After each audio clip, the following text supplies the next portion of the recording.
tẹ́mi yín bá ti ń gùn kẹ́mi àlàáfíà máa gùn. Amina. Kẹ́mi àzìkí máa gùn. Àmín. Ẹ bá ń ṣe amínà lẹ́bẹ̀ẹ́ta. Amina. Amina. Amina ya Allah. Ìtì wo ni mo fẹ́ tanná sí Allah. nípa bàbá wa Mufti Diyar. Allah wa yatahu. Gbogbo àwa olóríire tá ń bẹ ní kálẹ̀ dákú bá ń pariwo ṣe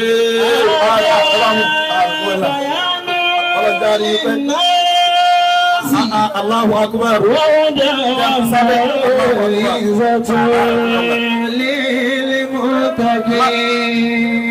Ẹ má jẹ́ kí n jẹ́ kí yọ̀ọ́ dàpọ̀ mọ́. Wala bainu wala tahzanu. Gbogbo eléyìí tá ń dá látàárọ̀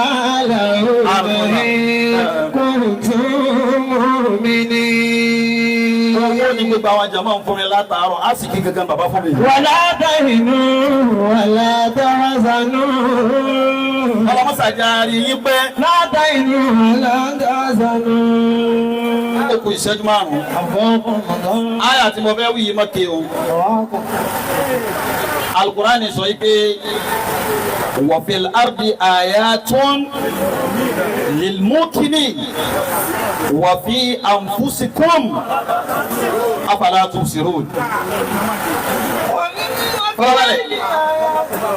Ọ̀pọ̀lọpọ̀ àfá ó kéwú ọmọ kéwú ìmọ̀ àrí kéwú yàmí ma yẹn ìmọ̀ àrí lò àmọ́ òun gẹ́gẹ́ fúnra ara rẹ̀ kò tábà nǹkan tó ké. Wa fil ardi ayatun lil mukminin. Bàbá àgbà Mufti Diyar ìntọ́nikálùkù ń stọ́dì lára yín ọ̀tọ̀ọ̀tọ̀ ni o. Ẹlòmíín tó ń wá stọ́dì lára yín ni pé ọ̀rọ̀ tẹ̀sùbà bó láti wọlé ọlọ́run. Ìntẹ́lòmíín stọ́dì lára yín ni pé bó láti ṣe wá sí. Ìntẹ́lòmíín stọ́dì lára yín ni pé tọ́rọ̀ bá tiẹ̀ jálùyàn lójijì bó ló ti fi sí. Ayatun lil mukminin. Àwọn àdìsí kan bẹ tẹ́mi underline. Wọ́n ń wá àfa àtọ́gbọ́ àdìsí yẹn yé dáadáa tó dẹ̀ tábà àdìsí yẹn. Bàbá Mufti Diyar jẹ́ kan. Tí wọ́n náà ẹ̀rí pé bí kó má láwa yìí. Tọ́ba lè tẹ̀lé àdìsí yẹn, ìwọ̀nba ni gbìyànjú rẹ̀ ọmọ. Yes. Tọ́ba ti di àwọn èjì kan tí wọ́n náà ti ń bímọ. Tọ́ba tẹ̀lé àdìsí ìwọ̀nba lérè rẹ̀ ọmọ. Tẹ́ ẹ̀ bá ní ìsinmi gbọ́ ìwọ̀nba ní tẹ̀sùbà rẹ̀ ọmọ. Kí làdìsí náà gbogbo wa yìí sábà kéèsì. Anna Muhammad wọ́n bẹ̀rẹ̀ bàbá. Wọ́n là nàbì sọ pé akrimu awladakum wa ahsinu adabahum fa innahum ya'ishuna li zamanin ghayra zamanikum.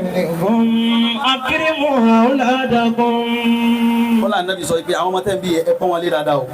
Ahsinu adabahum. Ẹ fún wọn ní ẹ̀kọ́ tó péye o. Fa innahum ya'ishuna li zamanin ghayra zamanikum.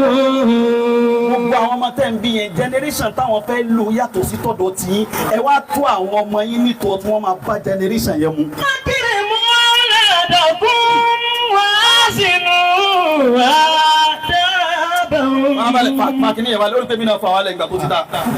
Mi rò báwọn èèyàn understand mi. Akrimu awladakum. Ẹ sọ́ọ̀dì bàbá yìí dáadáa. Akrimu awladakum àwọn ọmọ yín yẹn ẹ pọ́n. Àwa ní ọ̀dọ̀ àfọwọ́ Sheikh Abdulhamid Àtàtà. Ní ọdún tá a ṣe ìyàwó bẹ́yìn tí ń lọ bí ọdún bíi 5 nílọrin. Bàbá nínú nǹkan tí n lè fi báyàn ṣeré kí n lè fọmọ mi báyàn ṣeré. Bàbá tí wọ́n sọ ni. Akrimu awladakum. Èlé fi ìyá mi èlé fi báyàn ṣeré. Tọ́sẹ̀ tí ì ní forí yàn rárá. Ọ̀pọ̀lọpọ̀ àwọn afáàlì lẹ́nìí akànbímọ ní àtàbà àdìsí yẹn. Àwọn ọmọ tẹ́ẹ̀dẹ̀ ń bí yẹn generation tí wọ́n fẹ́ lò yàtọ̀ sí ìtẹ́ ń lò. Ẹ wá tọ́ farabalẹ̀ ẹ tọ́ wọn nítọ́ tó máa bá generation yẹn mu. Ni mo fi sọ pé tọ́ ọ bá tọ́ ọmọ nítọ́ tí wọ́n máa bá generation yẹn mu ìwọ̀nba ní tẹ̀síwá rẹ̀ gan máa mọ. Akrimu. Lórí ibi tó lè dé yẹn ọmọ máa gbé ẹ níbẹ̀.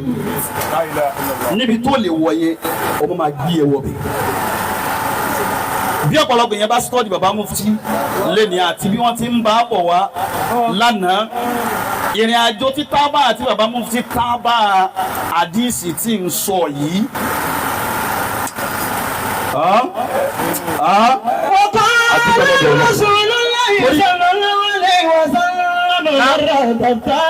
Má tún lọ má lọ tàtà ẹ ọkẹ náà ti tó ẹlòmíì akànjọ wà nù ayé báyìí ni ìkàn lọ ní gbúrú ẹlòmíì kan wò ní sùúrù.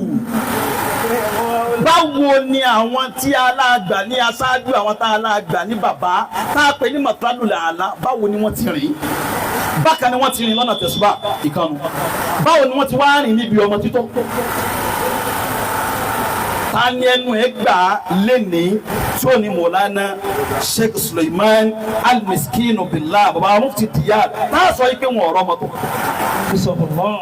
Ẹ má bínú sá àwọn abìkan wà tó yẹ kẹ jẹ́ sí pé ẹsẹ̀ yín ẹ̀yìn ń fọkàn rò tẹ́lẹ̀tẹ́lẹ̀ ni ọmọ ti gbé yín débẹ̀ látara títọ́ ọmọ ni o. Ẹlẹ́kejì nínú ọ̀rọ̀ àwọn jàmá àwọn àlùfáà bíi tèmi báyìí ṣé dandan ni kí àwọn àlùfáà gbogbo àwọn ìkí Ọlọ́run tọ́lọ̀ ń bá yọ̀ǹda fún wa ṣé dandan ni fún wa kí wọ́n kí wà kéjù? Ìrìn wọn máa kéwù. Bàbá ẹ̀yin náà ṣé dandan ni fún wa? Ọlọ́run bú èmi ní mẹ́wàá ní sinmi ti dúró. Ṣé dandan káwọn mẹ́wàá ẹ̀wá yẹn kí wà kéjù?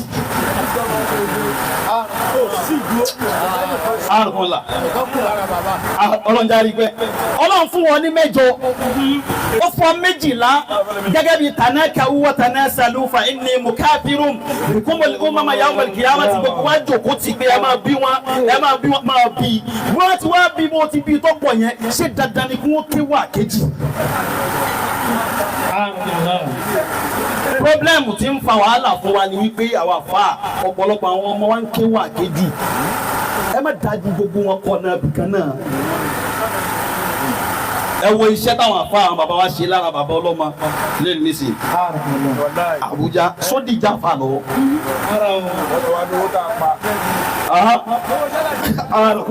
Sódìjà fà lọ́wọ́. Ẹja lọ ní túlù nẹ́bọ̀ náà ẹ bàbá wa àfẹ́sì.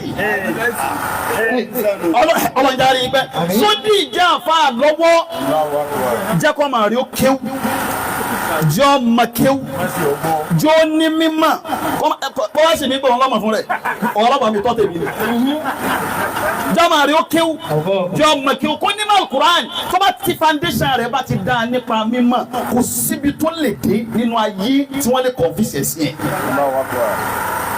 àmọ́ ti foundation ò bá ti dá o ní problem wa. Olúwa bá mi kẹ́ wọn. Ìmọ̀jọ̀pọ̀ sáforíjì fún wọn. Bàbá wa àbúrìdọ̀ Ọlọ́run. Ọlọ́run bá mi kẹ́ wọn. Àdìlà Olúwa bá mi kẹ́ wọn. Èyí tí màá fi parí ẹ̀ nìyẹn. Bàbá tó gba fọ́ọ̀mù fẹ́mi nìyẹn gbà tó fẹ́ wọ́n kíláàsì. Lílọ wọ́n sì máa dùn mí ní gbogbo ìgbà. Bàbá wa ṣe wú àbúrìdọ̀. Ọlọ́run bá mi kẹ́ wọn. Olúwa bá mi kẹ́ wọn. Ṣàforíjì fún wọn. Ọlọ́run bá mi kẹ́ wọn. Ṣàforíjì fún wọn. Bàbá wa ṣe wú àbúrìdọ̀. Ọlọ́run bá mi kẹ́ wọn. Olúwa bá mi kẹ́ òtí wọn. Lọ́kọ́ iná ní fún wa. Ọlọ́run bá mi kẹ́ wọn. Ṣàforíjì fún wọn. Bàbá wa ṣe wú àbúrìdọ̀. Ọlọ́run bá kẹ́ wọn. Àtàwọn tó bí wọn. Ọlọ́run bá àwọn ọkọ̀ sẹ̀sì lọ́rọ̀ yìí rẹ̀. Àtàwọn tó bí wọn. Bàbá wa ṣe wú àbúrìdọ̀. Ọlọ́run bá mi kẹ́ wọn. Ọlọ́run bá mi kẹ́ wọn. Àtàwọn tó bí wọn. Ọlọ́run bá mi kẹ́ wọn. Àtàwọn tó bí wọn. Bàbá wa ṣe wú àbúrìdọ̀. Ọlọ́run bá mi kẹ́ wọn. Bismillahirrahmanirrahim. Allah bismillahir rahmanir rahim. قل هو الله أحد الله الصمد لم يلد ولم يكن له كفوا أحد. baba muftiyan bisimilayi kan lila bi kan tọ́ nara tan bẹ́ẹ̀ kan bá mú ara fi kan bẹ́ẹ̀ àgbà baba nìkan ni wọ́n ní ọlọ́run musa jẹ́kẹ́ mi baba ogun fún wa bisimilayi ila fi bisimilayi rahman rahim لإيلاف قريش ila fi yomri lata shita wa sayi. فليعبدوا رب هذا البيت الذي أطعمهم من جوع وآمنهم من خوف. سبحان ربك. Ọlọ́run jẹ́ àrígbẹ́sà só ṣe déédéé bá àrùn fún ọ̀la. Ọlọ́run jẹ́ àrígbẹ́sà àrùn fún ọ̀la. Ọlọ́run jẹ́ àrígbẹ́sà àrùn fún ọ̀la. Bàbá mo fi ní Ẹ ṣeun. jẹ̀sẹ̀ ọkọ̀ gbogbo àwọn ọ̀rẹ́ ìjẹ̀sà.